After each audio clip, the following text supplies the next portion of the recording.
kutsarang sarap, isang kutsarang kaalaman, at isang kutsarang kasaysayan. Para sa tamang timplang kwentuhan, dito lamang sa Kwentong Kutsara. Ako po si Clang Garcia na nagbibigay pugay sa kalutong Pilipino. Live po tayo sa 1PH Cignal TV Channel 6 at pwede rin tayong mapanood sa Facebook page at YouTube channel ng 1PH. Mag-follow, subscribe, comment at like na po mga kapatid. Ngayong tanghali, bubusugin tayo ng mayamang kulinarya ng Ilocos Norte. Alamin natin ang kasaysayan sa likod ng lasa at timpla ng kanilang pagkain. Sa Eat Your History.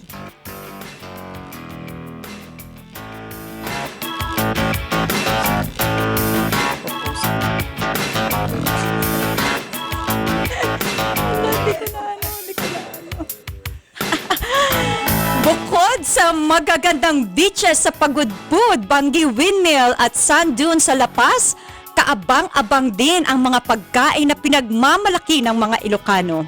At ngayon naman po, para ibahagi ang masarap na pagkain at kasaysayan ng mga ito, makakasama natin straight from Lawag ang ipinagmamalaki na si Miss Pamela Aragosa, ang owner ng La Preciosa Fine Dining and Catering Services. Hello, Miss Pam. Magandang umaga. Good morning.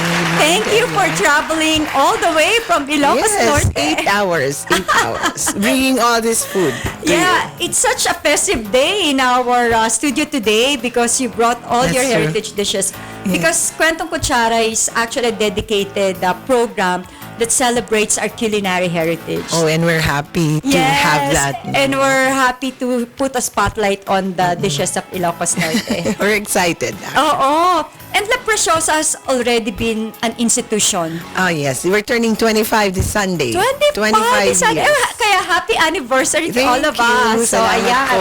We're still here. 25 years, ilang generation na kayo? I'm the third generation. You're the third generation. From my grandmother, then Preciosa, my mother, and then me. So, Are you the one in charge now? Yes, now. Oh. Preciosa is my mom. So, we named the restaurant sa kanya. Why did you decide to continue with your heritage? Yes.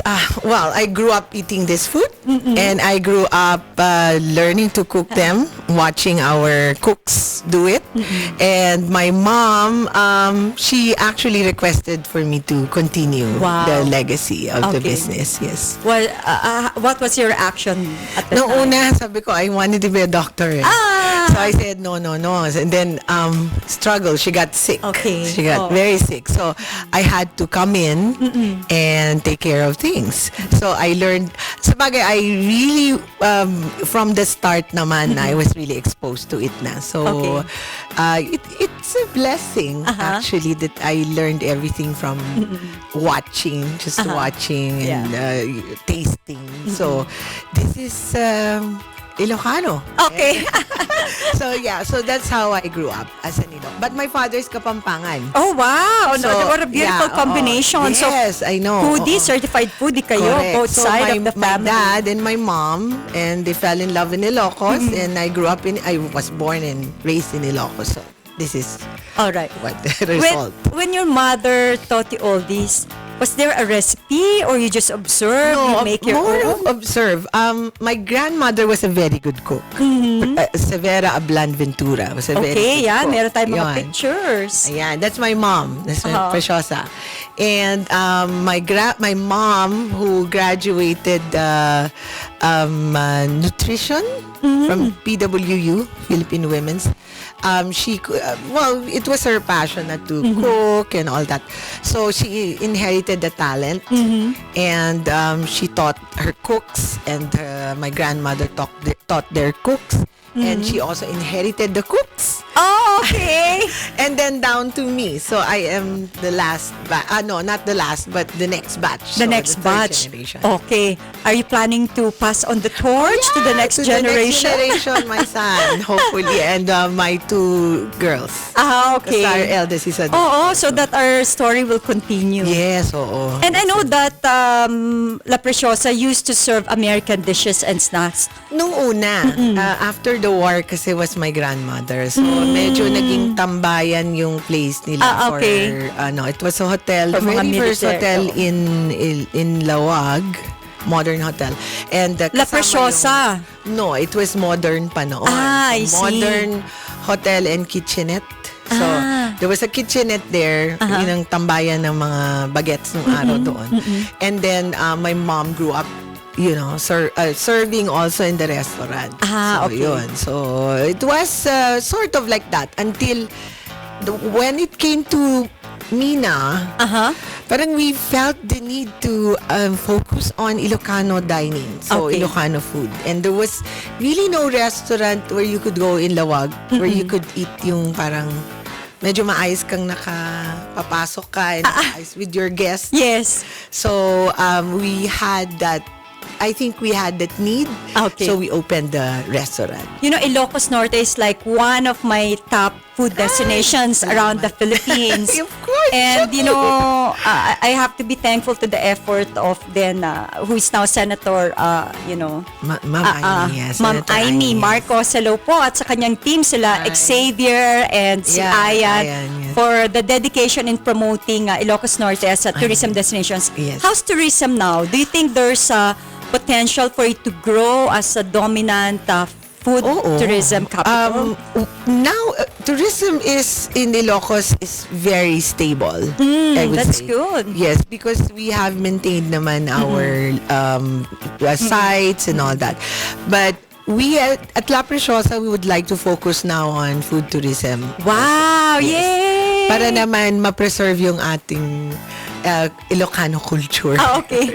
But I'm just curious, when you were starting, ano kaya ang pinakaunang mga putahe na iyong natutunan? Or what's the Natutunan first? as a kid was dinengdeng. Or Dinengdeng. inabraw. We call it inabraw in Ilocos Norte. Yes. No? So, Okay. dinengdeng in other places. Okay. So, it's a lot of, there are various ways of cooking kasi dinengdeng. Okay. Inabraw. So, I grew up, my first pot. Okay. Palayok talaga? It's that parang earthen pot. Earthen pot. Okay. Yeah, so And we then, would, what's the process? We would gather marunggay from our backyard. Wow, forage from the Oh, backyard. yeah. Oo. Organic farm. Organic farm. So, Organic backyard we just farm. boil a broth. Very Okay. simple kasi. Boil broth with bagoong. And then, you put whatever vegetables available. And I understand that's something that you don't cook, you just put it all there. Yes, diba? put it all there. Same with the pinakbet. Just dump it all there. And then You can do shake your it. thing. Yeah, and then, shake it. Okay. Yeah, shake And then, but the big secret is the bagoong ng isda, right? Yes, oo. And of course, the freshness of the vegetables. The freshness of the That's the number one, vegetables. yeah. That's what I noticed in Ilocos Norte, no? Parang every household used to have their own vegetable garden, no? Oo. We are vegetable and meat lovers as Ilocanos. So we're not really the seafood people. Yeah, But we are close to the sea. Right. We also have our versions of seafood recipes, but we're more focused on the vegetables talaga. I'm just curious, no? Because when I travel around the Philippines, there will always be dominant flavors in different destinations. But in Ilocos Norte, why do you think you have that bitter notes? Bitter notes because of we grow a lot of malunggay. Malunggay is known to be bitter. We grow really good ampalaya, and our ampalayas are the tiny ones. And even long before the organic thing was a boom, we already considered all our vegetables organic. Even prior to the existence of the term organic. Organic, yes. So it's backyard. Okay. We call it backyard farming. Right. So every household would have its own produce there. So I would say our vegetables are a lot sweeter, bitter. So you have all the flavors. So I think that's the root why we have the bitter, and we Yes. love our papaitan from So those are bitter flavors. So I guess that's you're leaning towards bitterness. Yeah. What do you think are the dishes that will best represent Ilocos Norte? For me, dinengdeng. Dinengdeng, inabraw, or baridibo. Those are the versions of the vegetable dish. Okay. Because of the medley of flavors, Yes, no? and the vegetables. And the vegetables Yes. from the freshness of Yes. the, emanating. Ngayon, what have you brought? Ang dami-dami pagkain. We brought everything actually that we could think of. Okay. So, some are seasonal What are your best sellers? What are the customers would look for when they go to La Preciosa? pa rin. Pinakbet. Next It's is the timeless. puki-puki and dinengdeng. So it's still the gulay that Ilocanos love and our tourists love. Right. Like I was talking to one downstairs, a lady downstairs, and she said, I brought Ilocano food, and she said, right away she said, gulay. Gulay. So I mean, I think that's we should Because every know that. household nga may backyard garden. And every household should Right. have Yeah. a bowl Right. or a plate of vegetable in Ilocos. Yeah. Right now, we're partnering with Philippine Travel Mart, where yes. every year Ilocos Norte would have a pavilion. Yes. And right now, it will be good to go there and avail of the food tourism packages because they're pushing Ilocos Norte as a food destination. Yay! Now Yes. we're happy about that and we're proud about that. Yes, and you cannot go to Ilocos Norte without dining at La Right. Preciosa. Otherwise, you can say Sabi that daw. you Ilocos Norte. Sabi daw, Yes, salamat that's naman. true. Oo. Sabi daw. There will Okay. always be good reviews. I've personally been there and I love everything that you prepared. It gives you it's a comforting meal for me. Yeah, parang home. You're home. Even if you're not from there, you feel home. Sige. We are going to dissect and try everything that La Preciosa prepared for us. It's a festival of flavors.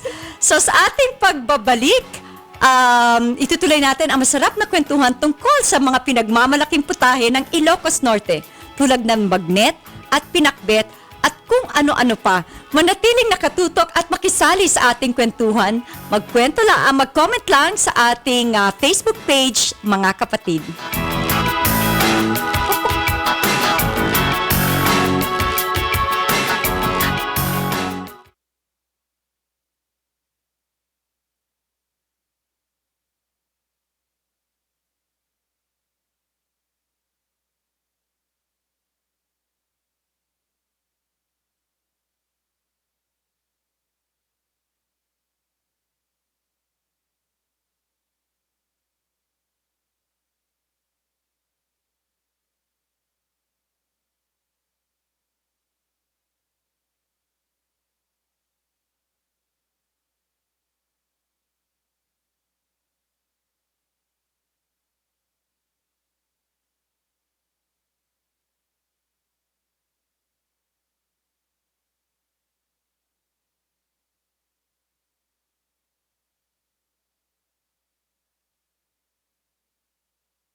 Nagbabalik po ang Kwentong Kutsara. Ako po si Clang Garcia. Pinag-uusapan natin ngayon ang kulinarya ng Ilocos Norte. Kasama pa rin natin si Miss Pam Aragosa ng La Preciosa. At ngayon, i-welcome din natin sa programa ang fifth generation ng La Preciosa na si Paulo Aragosa. Good morning, Paulo. Welcome to Kwentong Kutsara.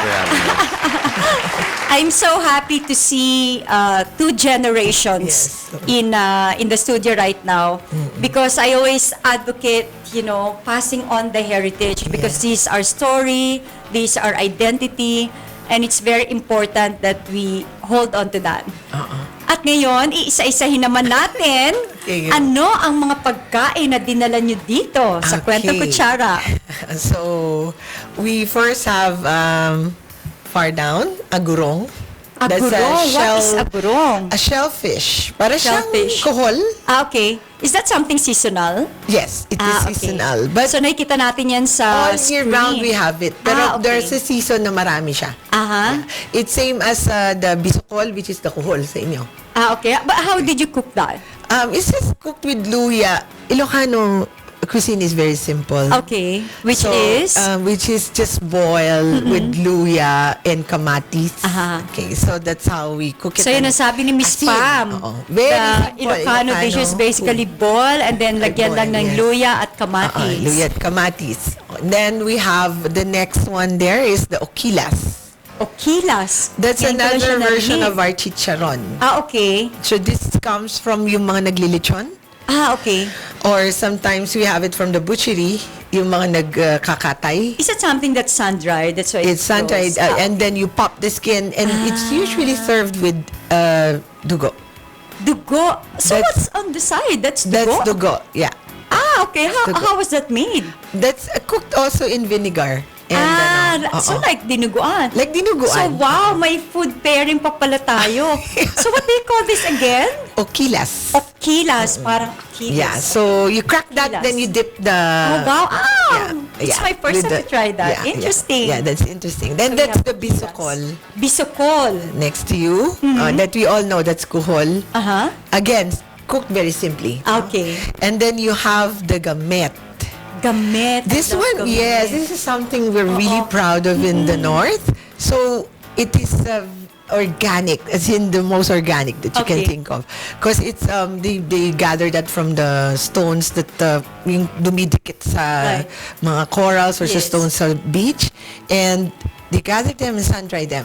Oh, And that's the something gamet. precious because it's not easy to... Yes, I've tried going there. Alam mo, it's rocky. It's Yeah. actually very dangerous. Yeah. So, It's hard to for us get. to be able to enjoy that, it's a real treasure. Yes, and it's handmade. Handmade, o di ba? I've seen you, when I visited you, you have like a big roll para siyang... Yeah, para siyang kumot. Para siyang kumot, no? Yes, yes. Okay. Yes. And So, then how do you normally make that? You just you we put it cook in the it in, soup? we toast it over fire. You toast it first over Yes. fire? Nung mga bata sila, they like it chips. Di Di ba you buy the after nori? toasting? Yes. After Okay. toasting, you can eat it Ooh, like so she may used to love smoke them. flavor siya. Yeah, and then you tear them apart. Pinupunit mo, oo. Okay. And then you put hot broth Hot broth. of Okay. fish broth or pwedeng plain lang na okay. boiling It blends well water. with seafood, no? Yes, then you put the tukmem on top. Tukmem is baby clams. Tukmeme? Tukme. Tukmem. Tukmem is the Yeah. baby We clams. call it Oh my tukmem. gosh! You know, that's the smallest clam I've ever seen Yes. in my life. Yeah, and Is that endemic to Ilocos Norte? I think so. We say, yeah. O anong body of kami water? nun. Fresh water. Oh, fresh water. All right. So next, I don't know how we go about, but next is your good old puki puki. Puki-puki. What's the right way to pronounce it? Puki puki. Puki-puki. Yeah. Okay. Sensya na po, but that's how really we Oo, really sinasabi pronounce nila, it. bastos ang mga pangalan ng pagkain sa Ilocos, but you know, we respect regional language. Yeah. May ibig sabihin po yung mga yon. Pero that's how it's called, puki puki. That's an eggplant dish, no? How do you make puki-puki? You just grill the eggplant. Grill the eggplant. Yeah, but when you're nagmamadali, you can boil it. Okay. Poach the eggplant. Uh-huh. You know, or even fry. Then you skin it, then you chop it, and then you gisa with kamatis and sibuyas, patis, and you crack the egg in the end. It's so easy to make. So it's like grilled eggplant omelette. Yes. Okay. Yeah. All right. So that's puki puki. Very simple. Puki, that's yes. my favorite. But When you do you have- normally serve that? Is that for breakfast? Is that It's a breakfast dish? Okay. But now it's a Staples restaurant, so anytime All you can order day. puki puki. Yes. Okay. Yes. Then the next one is igadu. Igadu. Igadu, that's also, very Ilocano. It's like your big slices of boppies. Oh, For okay. Tagalog. Oo. Uh-huh. Then moving on, we have, of course, the longanisa. The classic longanisa. Then we have dinakdakan. Dinakdakan. Dinakdakan. In another region, in Ilocos Sur, they call it warik-warik. But in Ilocos Norte, it's more popular as dinakdakan. Okay. This is Alright. the pig's face and ano. Then, the popularized crispy dinuguan. Popularized crispy Yeah, dinuguan. medyo the So on next the one. Yeah. dried side siya, no? Yeah, on the dry side. I think ang Tagalog is masabaw. Then you dip it in puto. Puto. Yeah, You in dip the puto Yeah, in it. yeah. You dip the puto, but this one is dry. This is so dry. it has to be paired with the rice, nothing Yeah. more. Yes, yeah. You can't miss rice with all our food. Yes. And then the bagnet. The next one is bagnet. bagnet. Bagnet is. Pwede kang, i-explain na natin. Okay, start eating. Yeah, okay. Bagnet is Kita mo, called. what is the process Yeah. of cooking bagnet? Why is it so Process. popular? Yeah, bagnet is cooked, boiled and then fried. Okay. You know when you make lechong kawali, it's similar. Only I think the difference. I can't claim, no, but I think the difference is we boil it twice. You boil it I twice. fry it twice. I'm sorry. twice. Alright. You fry it twice. So basically, to make bagnet, you need belly part. You need the belly part. We choose the belly, although in Ilocos we use all the parts. Really? So it doesn't have to be this one. Yeah, it can so be makita the natin yan yung back. ingredients of making the bagnet. Yeah, But so the first process is you boil it You with boil it some until very seasoning. tender. Until Okay, tender. Then you dry it. Air dry. Air dry. We don't sun dry. We air dry. Alright. Ba, palamigin mo lang. Oo. But you put the condiments na, you salt Alright, and yeah. all that. And then, after drying, you fry it first. You fry it in its own fat. Yes. No. You fry Ah, it deep with the fry. oil, with the oil na, okay. And when the skin is shiny, take it off. When the skin is shiny, Yeah. take it off. Okay, okay. Parang santan. So when the skin is shiny, dry it again, air dry, after frying, first frying, no? Then when it's totally cooled, Oh, on a really very hot okay. pot of oil, deep fry. Wow. That's when you start having the cracking and That's the why skin it's so popping. crispy. Yeah, that's why it's crispy. Okay. Crispy Galing pa to pa. ng Ilocos Norte, nagbiyahe ng ilang oras, but it's 8 still hours. crispy. Yeah. So that is, we have different names God, for it's so bagnet. good. Okay, we call it bagnet in Ilocos Sur. Anong ibig sabihin ng bagnet? Meron, di ba? Nung araw kasi, walang refrigerator yung mga tao. So they put that cooked meat in a bag. Sa bag, that's a net. Ang kanilang mga bags nung araw, yung parang net. Okay. Literally like a net. No? Okay. So it's bag and net, then you hang it. There's no refrigerator. So that the next day when they use it, it's still hung there. So that's why they started calling it bagnet. This is from Ilocos Sur. Okay. Bag. It's a bag, that's a net. Bag and net. I see. Kaya siya, So na that's bagnet.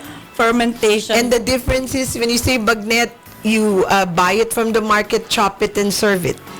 It's bagnet.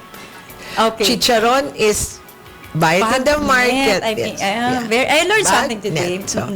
So ang chicharon naman is Sarap. you buy it from the market, then deep fry. Okay. That is chicharon, and it's usually called in Norte. That's the difference, no? Bagnet and chicharon, although they're one and the same. This one would be nice. Yeah. Bagnet. Oh yeah, that's the pairing also. The pairing sa this is The dinengdeng. dinengdeng. Or Nakita niyo ba inabraw, yan? yeah. Inabraw, and then you have this. What do you have? Kuros. Is parang That's how we're ang dried yes. shrimp, no? Yes, dried shrimp. You Nakita can niyo ba? Can you see it Yeah. from the camera? Yan. Wow. You can use Smell the flavor of the fish Yeah. bago. Oh my Oo. gosh, it's calling my name. you can use grilled fish as sagpao. We call it sagpao. Parang Try that. topper or sahog. Call it sahog in Tagalog. Okay, so yan yung ating most for me. That's very Ilocano, dinengdeng. So Paolo, did you grow up with all of this? Do you know how to cook all of this? Paolo, I don't know. not all. Before, I used to know all of them, pero growing up, you learn other things to cook, like Yeah. other cuisines. So Yeah. at the back of my head, I still know some of them. So do you cook? Yes, I cook. Yeah, but, O sige nga, can you explain what are the other dishes? What are the other dishes? Ikaw nga. this is Tukak. tukak. We call it tukak. This is Tukak. inadobong frog. Okay. Palata. And then the next one is bagbagis. Sorry yung tukak, is that very common in Ilocos? Seasonal. Seasonal. Seasonal. Is that something enjoyed by the locals a lot? yes. Yeah. Okay. Yeah. Kasi when does it come out? During rainy season? Yeah. Oh, okay. Yeah. And that's the only way we do it. I mean, Okay. you can do it other ways, but Ilocanos like adobo. Okay. All right. And then? then the next one is the crispy bagbagis. Crispy Oh my intestine. Oh my gosh, gusto ko yan. Oo. Pang-gout. Oh, panggout. Kailangan natin yan Pang-arthritis. paminsan-minsan. Basta nakasmile ka, okay lang. But we serve it with inartem, if you see the And what is in our tem? pickles. Pickles. So this Okay. is papaya and balangig is kangkong, I think. Yeah. Oh, may vegetables naman pala. So balance. Meron. Oo. Kunyari naman. Healthy. Yeah. And the next one Is bukto. May name game siya eh. Pero training is going on right now. Training at the same time. Ako ha. Listo ako. Okay. Ito, this is biya sa inyo. Biya. Ito, Okay. we serve them crispy. Do you eat everything pati yung head? Yeah, it's supposed from to be head to eaten, tail. yes. Okay. Sa Ilocos, we do that. Sige nga, Deep can I fry. try one? Yeah, good Sige, luck. while you're talking, you Hindi do na the talking, I'll do the Kanina eating. crispy. I hope it's still as good. Okay. There. It's very flavorful. Flavorful. Kasi linuluto muna namin ng On its own, it's pinapaksiw before. So hindi lang siya... Everything we cook. Pinuray. Yeah, we try to. gosh. Ilocanos love to nilengta. We call it paksiw, nilengta. So everything we cook, Sure. kahit Preserve mga to preserve it. Because again, in those times wala kaming ref. Di pa usong ref. So linuluto na ng nanay or ng kasambahay para hindi mapanis. Right. Oo, kasi And walang then ref nga eh. You acquired that Oo. tradition. Yes, that's That's why it's tradition. very flavorful with one bite. Yeah. Okay. So the next one is, your imbaliktad.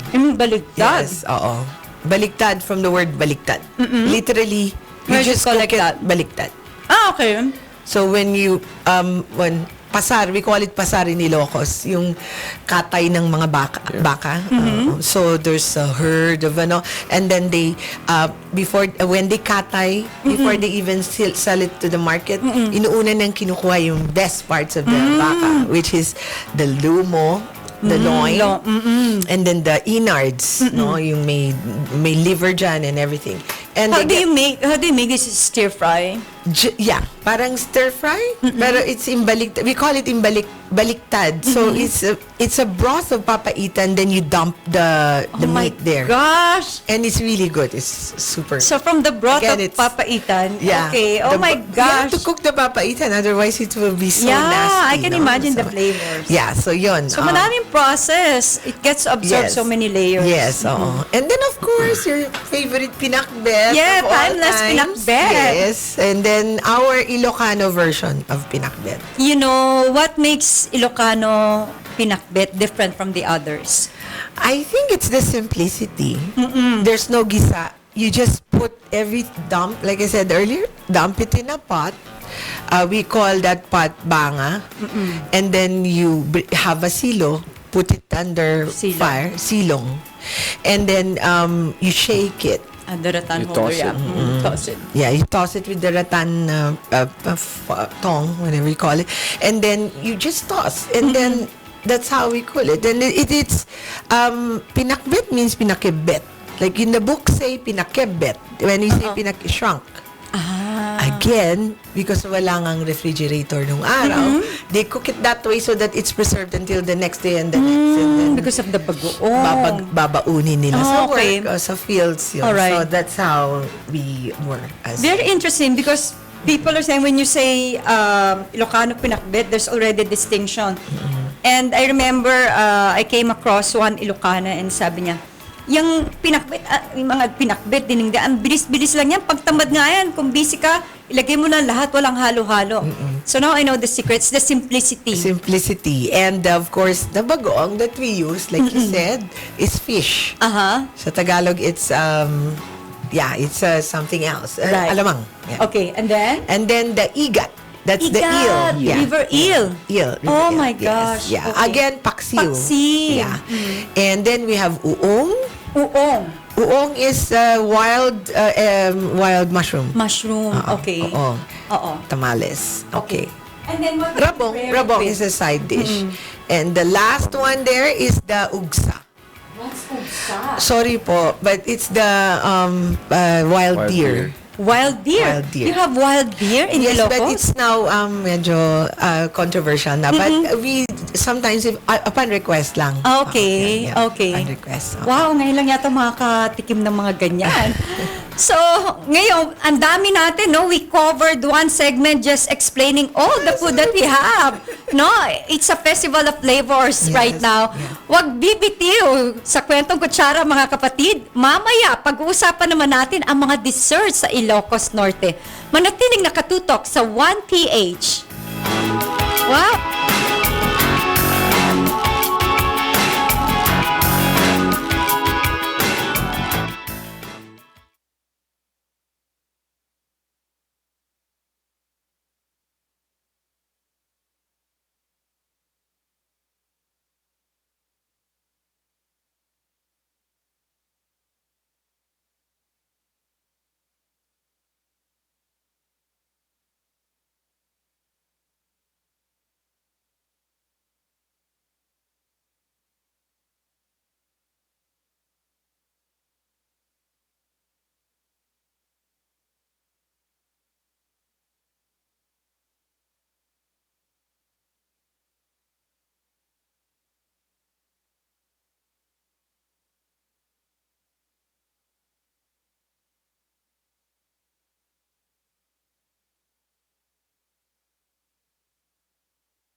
Back sa Kwentong Kutsara, usapang kulinaryang Ilocos Norte pa rin tayo, mga kapatid, para higit na maunawaan natin ang mga lutong Ilocano ng pinakbet.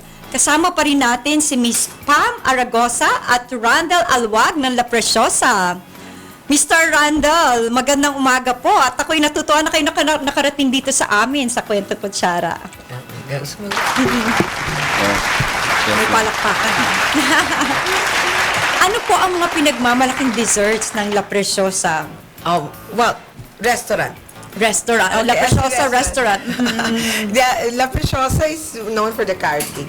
Yes, I know. Every time I go there, some people doesn't eat but they take out, no, the carrot cake. Yes. I remember bringing that to Manila pa on the plane. Thank you. Salamat. From Ilocos Norte to Manila. What's the big secret? Why are you so popular with the carrot cake? And what's the inspiration behind that? It's home baked. It's Number home one, baked. cooked with love. Oh, cooked with love. drama. Oo. And I think it's, again, simplicity. It's very simple. No spices. Just the good old carrots and the good kasoy from Antipolo. And what I really like about is that you have the freshly grated carrot, you Yes, know, oo. overflowing on top of the cake. That's a huge difference that it will call you to have a I bite. think that's a big come on. That's the big come on. The carrots, the fresh Oo. carrots, yeah. Oo. Okay. Chef, Mr. Randall, ano po ang mga kakanin naman sa Ilocos Norte? Ano Ayan na. itong mga ito na dala ninyo? Topping, no? Ito ang tupig. Yes, ma'am. Okay. Ito po. Para siyang triangulo. Patopat. Patupat. Ngayon ako nakakita ng gantong shape. Okay, and then? Linapet, ma'am. Ano po? Linapet. Linapet. Oh. Ano siya? It's like suman. Ano ang difference niya? Same. Same, no? Same as the, ano, this is sweeter lang. Sweeter. And then this Ito, one. that one is from Lawag. Only Lawag yan. We call it Chinese bibingka. Chinese bibingka. Yes. But what's the filling? Peanut butter. Peanut butter! Peanut butter. Oh my gosh! It's very What good. do you call this? Bibingka lang? Bibingka, mukha siyang piyaya, di ba? Oh! Pero it's steamed also. But I think it's like a flattened buchi. Yeah, it's yun like the pala. Chinese Oo inspired. nga, It's like flattened buchi. Yes, oo. And then, of course, our dragon fruit is very Ilocos now. I think Ilocos Norte popularized the dragon fruit. Yes. Ilocos Norte, what I love about the provincial government of Ilocos Norte is that you're highly visible everywhere. You bring everybody in all the trade shows. Lalo nga Philippine Travel Marts, they're always present every year. And they bring this dragon fruit. We always have that. And I think that's part of the It's package growing a lot na. It's Oo. growing a lot na in Ilocos. And I think it's easy to make. Tsaka nakita nyo, very solid na yung color niya. No? Red na red. Oo. Red na red. And then the ukoy. We have our version also of ukoy. What is your In the north. ukoy? Our ukoy kasi is made of flour. So, rice flour. Rice flour, okay. And then, meron siyang kuro, same with what we use. We extend Kuros is like all the our dried ingredients. The baby shrimps na dried. So, we extend all our ingredients available. So, we use them. So, this one is very popular in the side streets.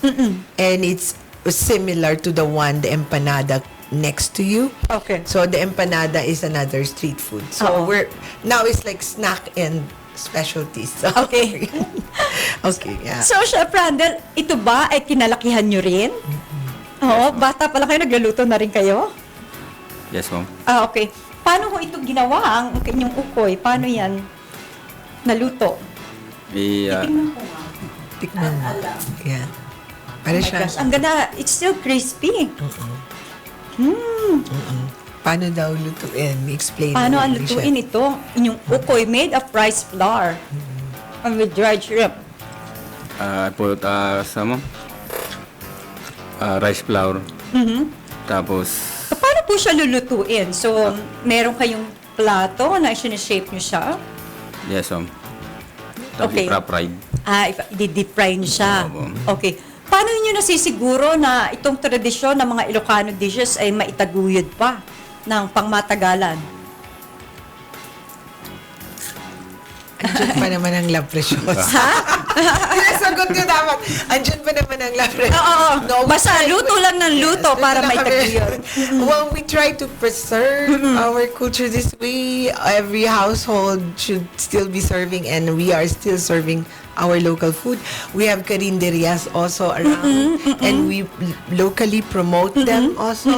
And in the restaurant, not because we are Ilocano cuisine, we share the info to our tourist guests, Right. and we tell them to go, and even our local, yung mga anak ng anak, we tell them to still patronize local Right. food, because the fast food industry is really growing Right. also in the provinces. Oo. And sa amin, gusto namin, we want to preserve. So what we do is we help each other by promoting each other. So, And I laud you for doing that, for keeping your roots intact. Yeah. Because, we can always say we have a recipe book, but if you don't cook that, if you don't enjoy that with the family, then it will just be a book. So, it will be nice. What you're doing is that you give an opportunity for everyone to try your heritage.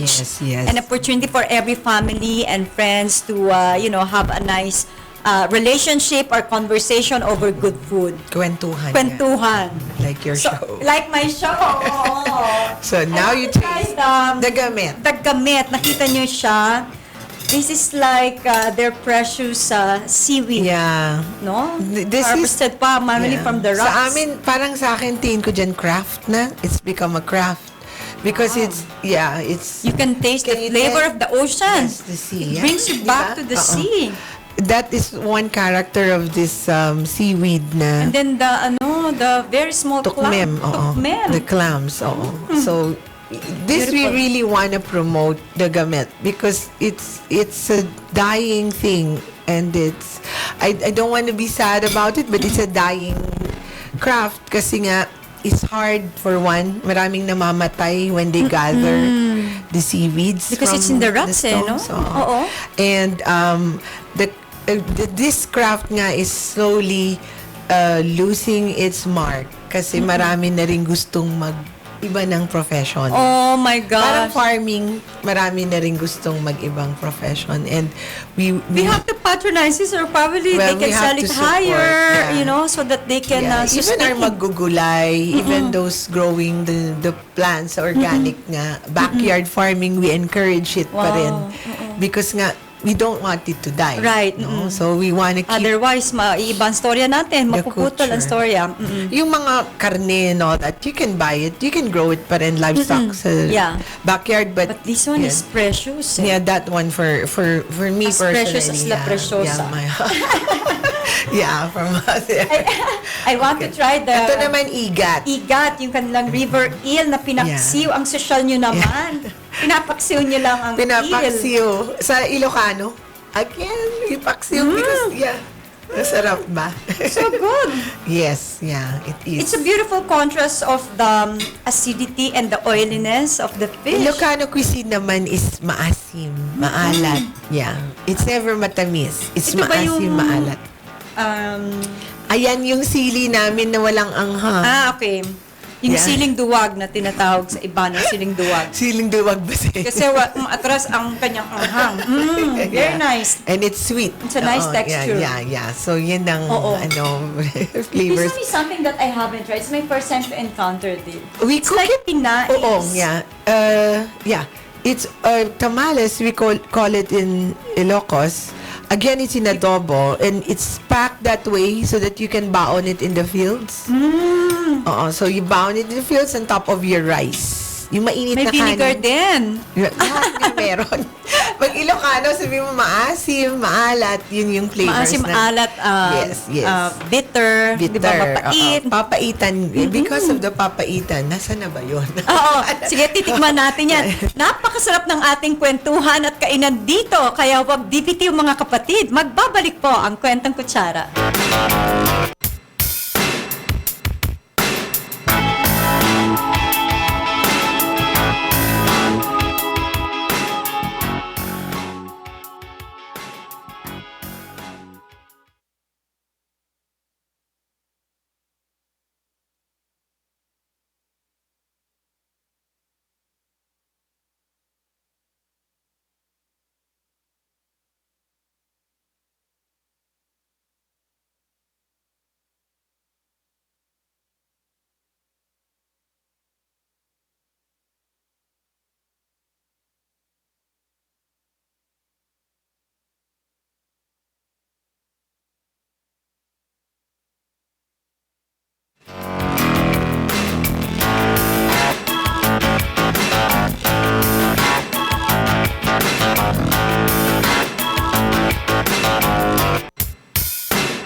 Nakatutok pa rin po kayo sa Kwentong Kutsara dito lamang sa 1PH Cignal TV Channel 6. Live pa rin tayo sa via streaming sa Facebook at YouTube. Sa huling bahagi ng ating programa, tumungo naman tayo sa segment na Beyond Food. So we talk about the sustainability. Sustainability, yes. That's true. Okay. Itutuloy natin ang kwentuhan. Kasama pa rin natin ang ating espesyal na bisita mula sa La Preciosa, si Miss Pam Aragosa. So, Pam, well, you're the fourth generation and you have all of this.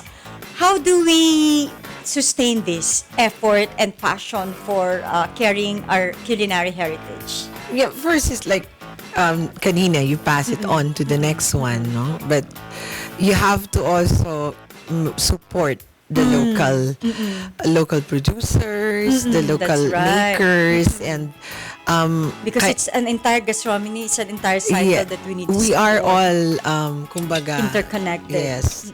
And economically kasi marami na rin namang budding, na marami din namang nagbubukas na restaurants and all that. But I still think that I always say this, if you go to a place talaga, you look for what?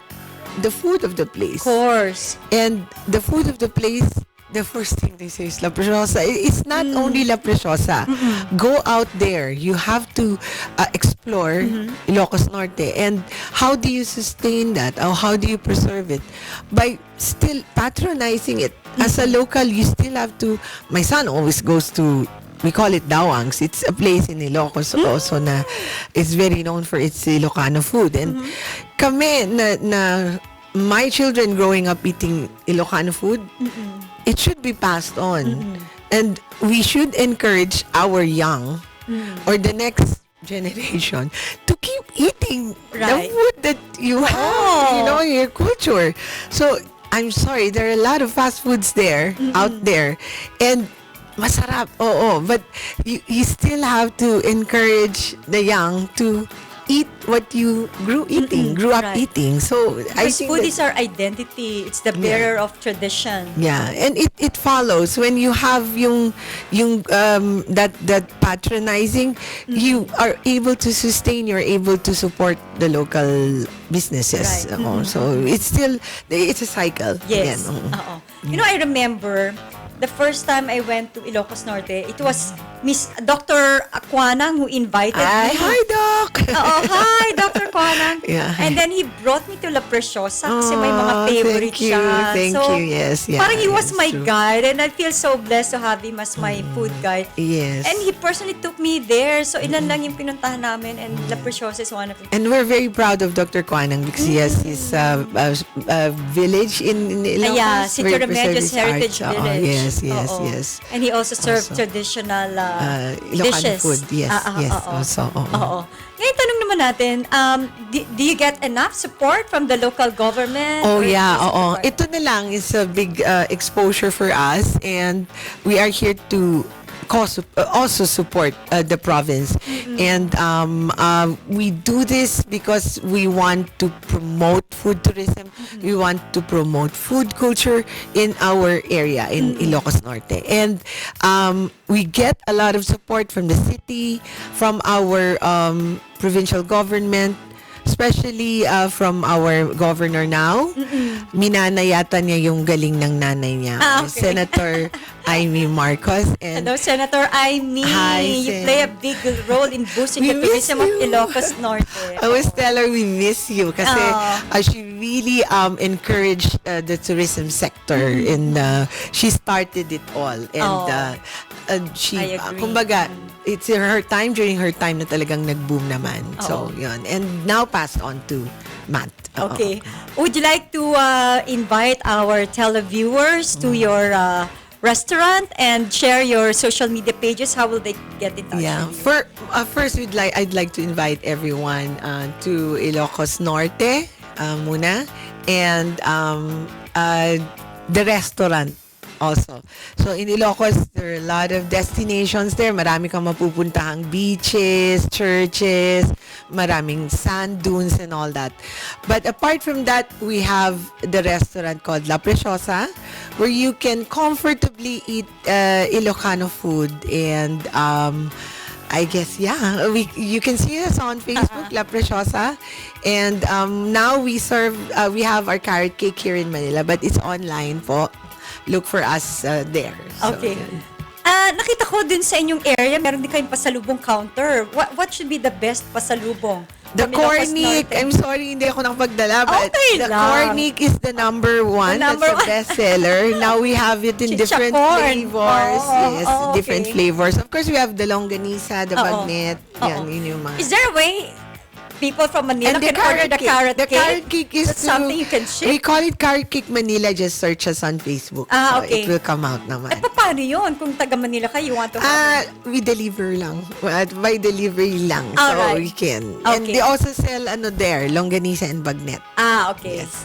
All right. So I just want to share with you that we are partnering with the Philippine Travel Mart, where Ilocos Norte will have a pavilion. If you want to have a food trip to Ilocos Norte, go to the Philippine Travel Mart. That will take place towards the last weekend of the month. So I think that's August 30 to September 2. Go and visit Ilocos Norte. We have there the image of Philippine Travel Mart. That's August 30 to September 1st, 2019 at SMX Convention Center in Pasay City. You will see all our friends from Ilocos Norte. Thank you so much, Miss Pam. Thank you, Clang. It's such a glorious day and we're able to learn so much from you. It's our pride. Aw. We're happy to be here and Oo. thank you so much. I'm always happy whenever I meet a local culinary champion. Ay, salamat. Kami Oh, din. thank you. Thank you. At sana po ay nabusog kayo sa masarap na kwentuhan dito lamang sa Kwentong Kutsara. Ako po si Clang Garcia, nagbibigay pugay sa ating kulinaryang pamana. Magkwentuhan at magsalo-salo ulit tayo sa susunod na Miyerkules, alas 11 ng umaga hanggang alas 12 ng hapon, dito pa rin sa Channel 6, 1PH. Kami ang boses ng nagkakaisang Pilipinas.